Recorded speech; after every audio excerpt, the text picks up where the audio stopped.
BSSC यानी बिहार कर्मचारी चयन आयोग CGL combined graduate level exam 2025 के लिए नोटिफिकेशन जारी किया गया था, जिसकी अंतिम तिथि को अब एक्सटेंड कर दिया गया है। 24 नवंबर 2025 तक अपने एप्लीकेशन फॉर्म को आप सबमिट करा सकते हैं, फीस को पेमेंट कर सकते हैं। टोटल वैकेंसी है 3727। तो संपूर्ण जानकारी के लिए इन पदों से संबंधित बने रहिए हमारे साथ इस वीडियो में। साथ ही वीडियो को एक लाइक कर दें, अपने दोस्तों में शेयर कर दें। चैनल पर पहली बार आए हैं तो चैनल को सब्सक्राइब कर लें और बेल आइकन को जरूर दबाएं, जिससे लेटेस्ट रोजगार समाचार डेली आपको हिंदी में मिलते रहेंगे। आओ शुरुआत करें नए कल की।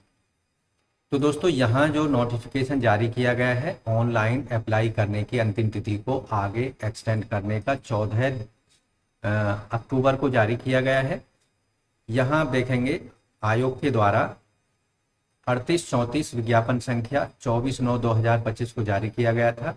अंतिम तिथि थी एप्लीकेशन फॉर्म सबमिट करने की 16 अक्टूबर तक और परीक्षा शुल्क जमा करने की 14 अक्टूबर तक थी, जिन्हें अब एक्सटेंड कर दिया गया है। परीक्षा शुल्क 21 नवंबर तक जमा की जा सकती है और कंप्लीट एप्लीकेशन फॉर्म 24 नवंबर तक सबमिट किए जा सकते हैं। साथ ही एप्लीकेशन फॉर्म में कोई गलती होगी तो उसमें आप सुधार भी 24 नवंबर 2025 तक कर सकते हैं। अब आ जाते हैं डिटेल। तो दोस्तों, हम पहुंच चुके हैं बिहार कर्मचारी चयन आयोग द्वारा जारी किए गए स्नातक स्तरीय पदों पर नियुक्ति के लिए आयोजित की जाने वाली फोर्थ स्नातक स्तरीय संयुक्त प्रतियोगी परीक्षा के विज्ञापन संख्या 5/25 पर। तो ऑनलाइन रजिस्ट्रेशन, जैसा कि पहले हमने बताया, 17/9/2025 तक इन पदों पर मांगे जा रहे थे, लेकिन अब इन तिथियों को बढ़ा दिया गया है। फॉर्म सबमिट करने की तिथि को बढ़ा दिया गया है 24/11 तक और फीस पेमेंट की जा सकती है 21/11 तक। तो दोस्तों, यहाँ जो पद का नाम है सहायक प्रशाखा पदाधिकारी, वेतन लेवल 7 के अंतर्गत न्यूनतम शैक्षिक योग्यता मान्यता प्राप्त डिग्री होनी चाहिए किसी भी विश्वविद्यालय से किसी भी विषय में, और योजना सहायक के लिए स्नातक की डिग्री होनी चाहिए किसी भी विषय में। कनीय सांख्यिकी सहायक के लिए भी आवेदक के पास गणित या अर्थशास्त्र या वाणिज्य या सांख्यिकी में ग्रेजुएशन की डिग्री होनी चाहिए। Data entry operator grade C के लिए वेतनमान लेवल 6 में दिया जाएगा। किसी मान्यता प्राप्त विश्वविद्यालय से ग्रेजुएशन की डिग्री हो और उसके साथ ही पीजीडीसीए या बीसीए या बीएससी आईटी या उसके समकक्ष योग्यता आवेदक के पास होनी चाहिए। ऐसे कैंडिडेट जिन्होंने BTech computer science engineering, BE computer science engineering या बीटेक इंफॉर्मेशन टेक्नोलॉजी में की हुई है, वो भी इन पदों पर आवेदन के योग्य माने जाएंगे। इसके साथ ही यहाँ जो ऐसे कैंडिडेट हैं जिन्होंने केवल ग्रेजुएशन की डिग्री प्राप्त की है, उनके लिए पीजीडीसीए डिप्लोमा या बीसीए या बीएससी आईटी के समकक्ष कोई योग्यता भी होनी चाहिए। अंकेक्षक के अंतर्गत वेतन लेवल 7 में आवेदक ने ग्रेजुएशन वाणिज्य अर्थशास्त्र सांख्यिकी या गणित में किसी एक विषय में किसी मान्यता प्राप्त विश्वविद्यालय से की हो। ये एजुकेशन क्राइटेरिया ही अंकेक्षक सहयोग समितियां और सहकारिता विभाग इनके लिए भी रखा गया है।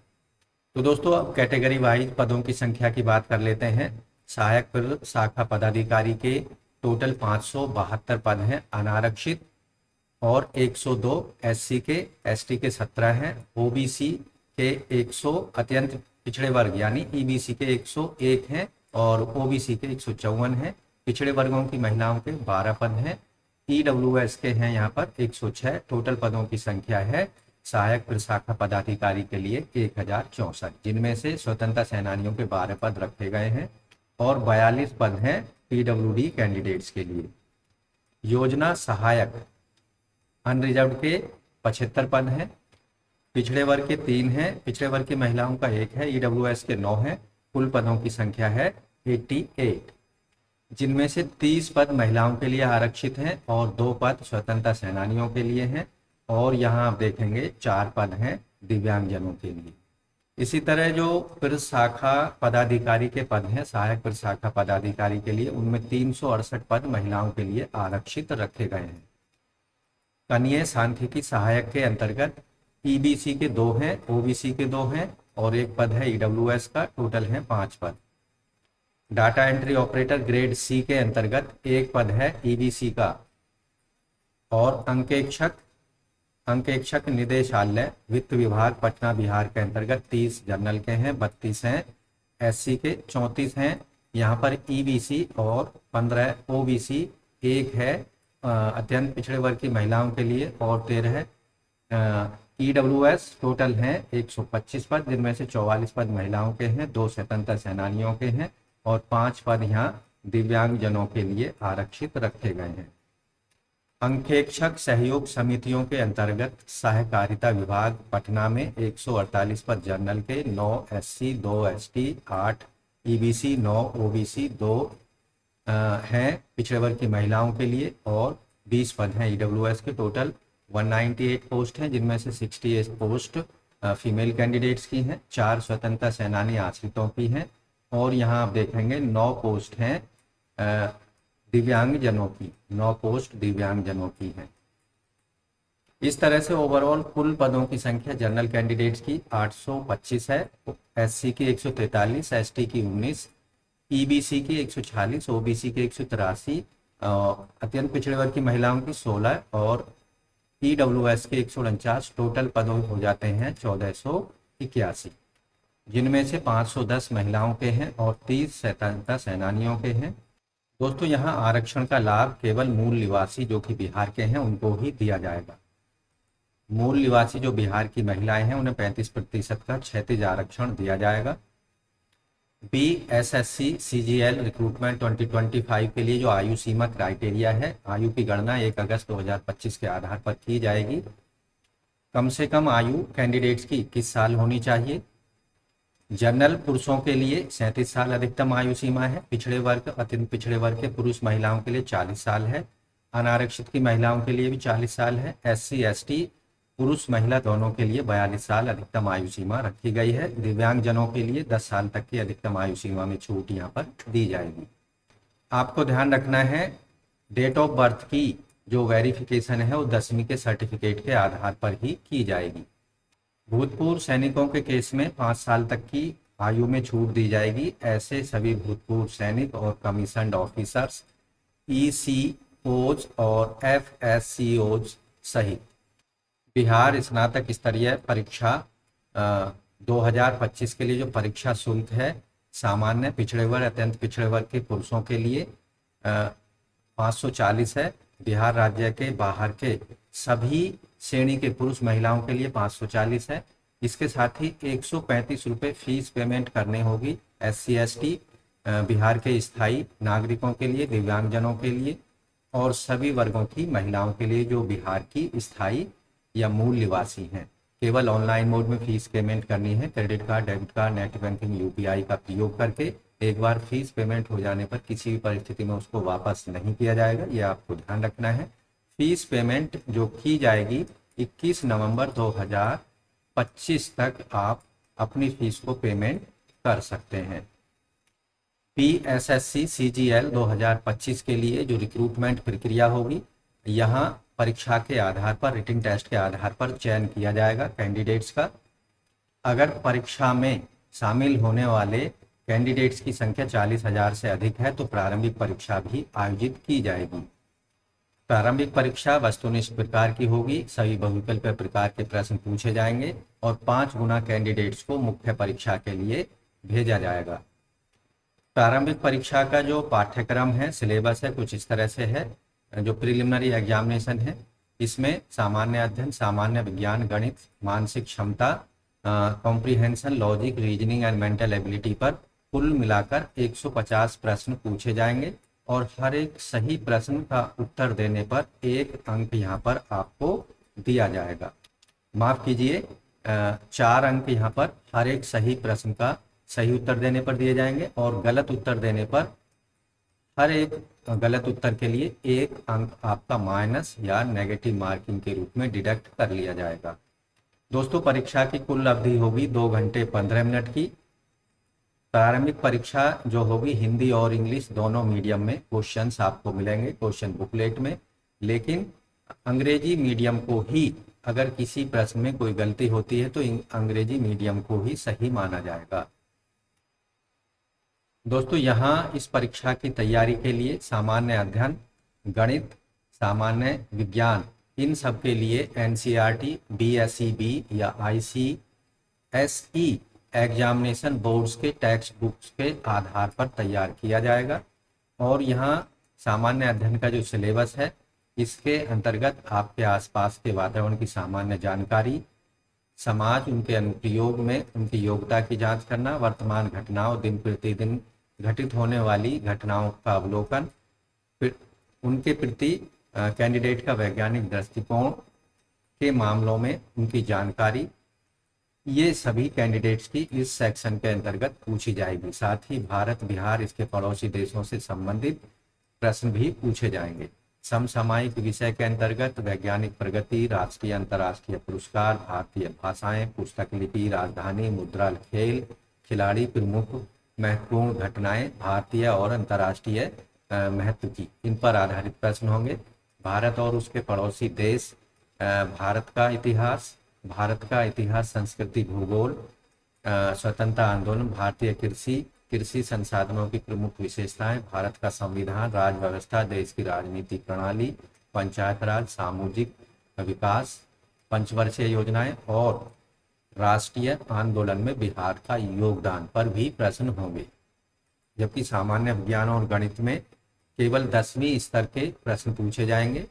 सामान्य विज्ञान में भौतिक, रसायन और जीव विज्ञान, भूगोल पर आधारित प्रश्न होंगे। गणित में संख्या पद्धति पर प्रश्न, पूर्ण संख्या अभिकलन, दशमलव और भिन्न संख्याओं के बीच परस्पर संबंध, मूलभूत अंकगणितीय संक्रियाएं, प्रतिशत, अनुपात, समानुपात, औसत, ब्याज, लाभ, हानि और समय और दूरी पर भी प्रश्न होंगे। मानसिक क्षमता के अंतर्गत शाब्दिक, गैर शाब्दिक दोनों प्रकार के प्रश्न हो सकते हैं।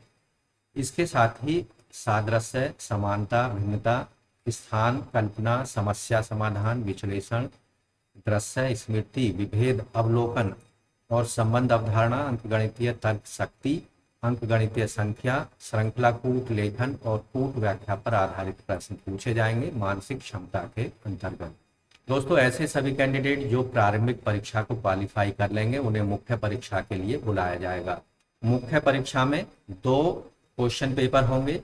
हिंदी यहाँ पर केवल क्वालिफाइंग नेचर की होगी। इसमें 30% या 30% से अधिक अंक लाने वाले कैंडिडेट्स को सफल माना जाएगा और उसके दूसरे क्वेश्चन पेपर को ही जांचा जाएगा। मुख्य परीक्षा के अंतर्गत सामान्य अध्ययन, सामान्य विज्ञान, गणित, comprehension, logic, reasoning, mental ability पर आधारित प्रश्न होंगे। जो यहाँ क्वालिफाइंग मार्क्स रखे गए हैं प्रारंभिक परीक्षा और मुख्य परीक्षा दोनों के लिए, अनरिजर्व को 40% मार्क्स लाने हैं, पिछड़े वर्ग को 36.5, अत्यंत पिछड़े वर्ग के लिए 34.5 और माफ कीजिए 34%, SC ST के लिए 32, महिलाओं के लिए भी 32, चाहे वो किसी भी वर्ग की हैं, और सभी दिव्यांगजनों को 32% मार्क्स लाने होंगे, तभी उनको परीक्षा में सफल माना जाएगा। तो दोस्तों अगर आप भी रिजर्व कैटेगरी को बिलोंग करते हैं तो आपको अपना कास्ट सर्टिफिकेट, EWS सर्टिफिकेट या OBC नॉन क्रीमी सर्टिफिकेट जो कि 1 अप्रैल 2025 के बाद जारी किया गया हो, अपलोड करना है अगर आप आरक्षण का लाभ लेना चाहते हैं और आप बिहार के मूल निवासी हैं। हाउ टू अप्लाई, आवेदन आपको कैसे करना है, तो उसके लिए आपको जाना होगा BPSC Bihar staff selection commission की वेबसाइट पर, जैसा कि स्क्रीन पर आप पेज देख रहे हैं। यहाँ आप देखेंगे आप advertisement 4th graduate level combined competitive exam, इसके सामने अप्लाई का लिंक दिया गया है, इस पर आपको क्लिक करना है। तो यहाँ इंपॉर्टेंट डेट्स आपके सामने आ चुकी हैं। क्लोजिंग डेट है रजिस्ट्रेशन की 21 नवंबर तक और फीस पेमेंट करने की अंतिम तिथि है 21 नवंबर और फॉर्म को फाइनली सबमिट करने की अंतिम तिथि है 24 नवंबर 2025 रात के 12 बजे तक। तो रजिस्ट्रेशन का लिंक यहाँ दिया गया है, इस पर आपको क्लिक करनी है। यहाँ रजिस्ट्रेशन फॉर्म आ चुका है। कैंडिडेट्स का 10वीं के सर्टिफिकेटों के अकॉर्डिंग अपना नाम दे देना है, जेंडर सेलेक्ट कर लेना, मेल फीमेल ट्रांसजेंडर जो भी आपको बिलोंग करता है, बिहार के डोमिसाइल हैं, बिहार के मूल निवासी हैं, अगर हैं तो यस, नहीं तो नो। कैटेगरी आपको यहाँ सेलेक्ट कर लेने, टिक कर देना, कास्ट यहाँ सेलेक्ट कर लेनी है, जो भी आपकी कास्ट है। जैसे मान लीजिए यहाँ अनरिजर्व SC कैटेगरी को सेलेक्ट करते हैं तो इससे संबंधित जो सब कास्ट हैं वो यहाँ पर दिखाई देंगी। इनमें से आपको अपने कास्ट सेलेक्ट कर लेना है। अगर आप अनरिजर्व है तो यहाँ कास्ट का ऑप्शन नहीं आएगा। Do you belong to non creamy layer, अगर आप नॉन क्रीमी लेयर को बिलोंग करते हैं तो यहाँ पर आप देखेंगे ये ऑप्शन एक्टिवेट नहीं है, ये केवल EBC और BC के कैटेगरी के कंडीशन में ये एक्टिवेट होगा और यहाँ आपका कास्ट का भी ऑप्शन दिखाई देगा। तो यहाँ क्या आप दिव्यांगजन है, यस नो में आंसर कर देना है। दिव्यांगता की प्रकृति परमानेंट या टेम्परेरी है, किस तरह की है। क्या आप न्यूनतम 40% दिव्यांगता वाले व्यक्ति हैं, यस नो में आंसर करना है। एक्स सर्विसमैन है, यस नो में आंसर करना है। एक्स सर्विसमैन के लिए डिफेंस रक्षा में सेवा की अवधि, यहाँ पर ईयर सेलेक्ट कर लेना, मंथ सेलेक्ट कर लेना और डे सेलेक्ट कर लेना। क्या आप NCC के पूर्णकालिक कैडेट या अनुदेशक रहे, यस नो में आंसर करना है। NCC प्रमाण पत्र संख्या दे देनी है। क्या आप बिहार राज्य के कर्मचारी हैं जिन्होंने कम से कम 3 साल तक बिहार के सेवा की है, यस नो में आंसर कर देना है। 12 दिसंबर 2022 के बाद बिहार कर्मचारी चयन आयोग की परीक्षाओं में प्रयासों की संख्या यहाँ आपको दे देनी है, कितने आप प्रयास कर चुके हैं, 1 2 3। अगर आप पहली बार कर रहे हैं तो 0 आपको यहाँ सेलेक्ट कर लेना है। क्या आप बिहार राज्य में विज्ञापन में उल्लिखित पदों में से किसी पद पर संविदा कर्मचारी हैं, यस नो में आंसर कर देना है। अगर है तो यस करना है और उसका पद का नाम यहाँ से सेलेक्ट कर लेना है। क्या आपके पास सामान्य प्रशासन विभाग बिहार सरकार के आलोक में इकरारनामा है, यस नो में आंसर करना है। और उल्लिखित पद का बिहार पद में संविदा की अवधि यहाँ पर महीना, मंथ, डे सेलेक्ट कर लेना। मोबाइल नंबर अपना दे देना है, उसको कंफर्म कर देना, ईमेल आईडी दे देना, उसे कंफर्म कर देना है। डेट ऑफ बर्थ कैंडिडेट को यहाँ अपनी सेलेक्ट कर लें कैलेंडर का इस्तेमाल करके। और आपकी एज यहाँ आप देखेंगे, एज यहाँ पर आ जाएगी 1 अगस्त 2025 के आधार पर टोटल। कैप्चा 2 दिया गया है, इसको यहाँ पर डाल देना है और डालने के बाद सेव एंड कंटिन्यू पर क्लिक कर देना है। तो इस तरह से दोस्तों BSSC CGL combined graduate level exam 2025 के लिए आप केवल अंतिम तिथि 24 नवंबर 2025 तक और 21 नवंबर 2025 तक अपनी एप्लीकेशन फीस को सबमिट करा देने है, क्योंकि ये एक्सटेंडेड डेट है। इसके बाद डेट जो है आवेदन करने के लिए, फीस पेमेंट करने के लिए आगे एक्सटेंड नहीं की जाएगी। तो आज की वीडियो में बस इतना ही। वीडियो अच्छी लगी हो तो वीडियो को एक लाइक जरूर करें, अपने दोस्तों में शेयर कर दें। चैनल पर पहली बार आए हैं तो चैनल को जरूर सब्सक्राइब कर लें और बेल आइकन को जरूर दबा दें, जिससे आपको लेटेस्ट रोजगार समाचार डेली हम हिंदी में उपलब्ध कराते रहेंगे। तो आज की वीडियो में बस इतना ही। मिलते हैं नई जानकारी के साथ नई वीडियो में, तब तक के लिए धन्यवाद। आपका दिन शुभ हो।